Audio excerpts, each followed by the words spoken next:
Сәлем құрметті оқырман. Бүгін сіздермен Е витаминінің пайдасы туралы айтып беретін боламын. Менің каналыма жазылып, лайк басып, ұнаса комментарий қалдыруды ұмытпаңыздар.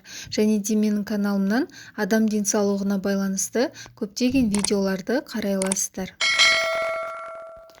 Е витаминінің пайдасы.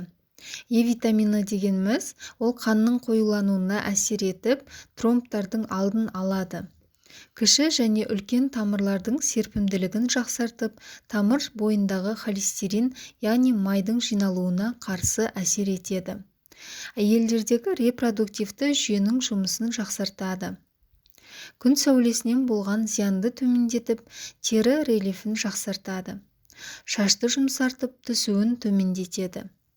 Бастағы май бездерінің жұмысын жақсартып, қайсақтарды болдыртпайды. Е витаминінің жетіспеуі ағзада мынадай көріністерменен байқалады.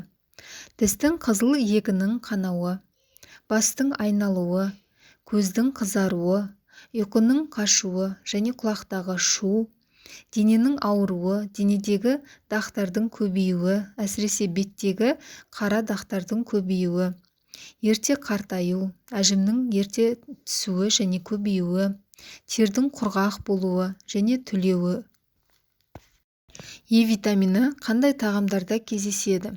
Е витамині күнбағыс майында, дәндерде, жаңғақтарда, миндальда, нанның құрамында, авокадода, паприка және жануар бауырында кездеседі.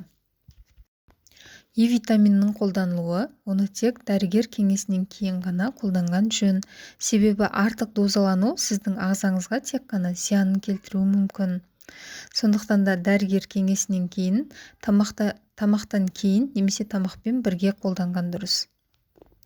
Құрметті оқырман, ақпарат сізге пайдалы болды деген ойдамын. Менің арнама тіркелуді ұмытпаңыздар. Сау болыңыздар.